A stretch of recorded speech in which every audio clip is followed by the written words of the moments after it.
Welcome back to Great Day Washington. May is Military Appreciation Month, and every Monday this month, we are highlighting an organization helping the military community. Today we want to talk about the Amputee Coalition. It's a nonprofit organization that focuses on helping those living with limb loss and limb difference. And joining us this morning to tell us more is John Register, a Gulf War Army veteran who now serves as the organization's executive board chair. Good to have you. Oh, thanks for having me on. You're such a joy this morning. So much energy for 9 o'clock. Well, you had the whole leg day thing. And I'm an amputee, so, favorite restaurants, IHOP. Your humor is amazing. How did this develop? What's your story? Well, I was a world-class athlete, ran for Arkansas, and then I joined the military because they have a world-class athlete program. And I went through that without a scratch, came back, was training for my third Olympic trials, went across a hurdle, dislocated my left knee, severed the artery behind the kneecap, and 7 days later, I became an amputee. So that represents 70% of those injured who did not get injured in theater or in combat. I was going to say, usually when we think about a veteran that's an amputee, it's in combat. Right. And yours was back home, civilian life. Right. And I was reading your story, I'm like, how does a dislocated knee cause an amputation? And that's what we see. We see a lot of trauma that happens with the popliteal artery that's severed, and now we have vascular diseases that will happen later on in life, and that causes amputations. And diabetes is a Diabetes, big... absolutely, yeah. Wow. I imagine your outlook wasn't always as positive as it is today. Did you go through a rough period? I did. We were talking about mental health and those type of things, and I think many amputees do that as well. And so it was my wife who really undergirded me, and she said, John, we're going to get through this together. It's just our new normal. And as she really undergirded me with those words, I started swimming for physical therapy and went on to make the Paralympic swim team. 4 years later, I won a silver medal in the long jump in Sydney, Australia, and then started a program for wounded, ill, and injured service members. Wow. How incredible. Yes. What an I love that you went back to the track.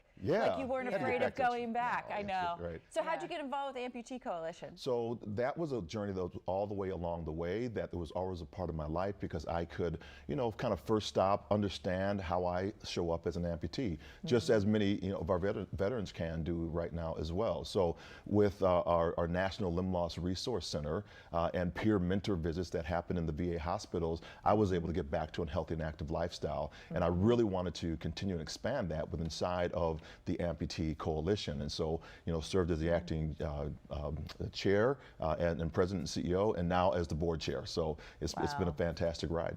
For people who maybe have never heard of what you do before, what do you do for veterans to support them?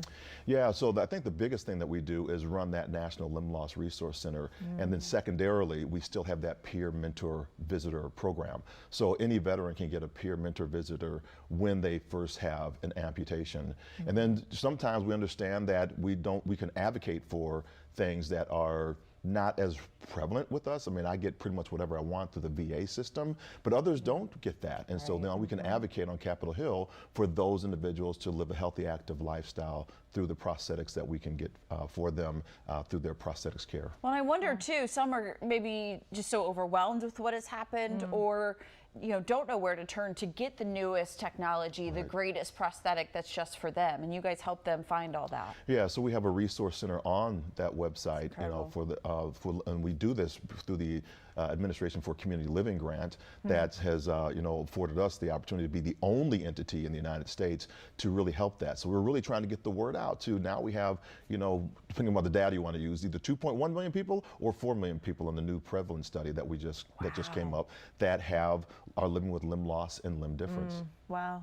I imagine you never thought this would be your journey, but it's incredible. I'm glad that you are here I've never today. wanted to be an amputee, but now that I am, I'm having a It's great leg amazing. day. I'm gonna go work out for leg day later. Oh, you love Thank you for humor. your energy. Yes. You're incredible. Do you have any last words of wisdom or wise for inspiration for those that are going through this? Yeah, I think it's really about how we move forward, how we go to the next level. And my mantra is really to go forth, inspire your world. Why? Because go is our command. Forth is our direction, inspire is our vocation, your because only you can do this work, and world because you can only do the work in your sphere of influence. You're incredible. So good. I know. Can you stick around? More next. Now, if you at home would like to learn more about what the Amputee Coalition does, you can head over to amputee-coalition.org. Thank you for being here. Such an honor to meet you.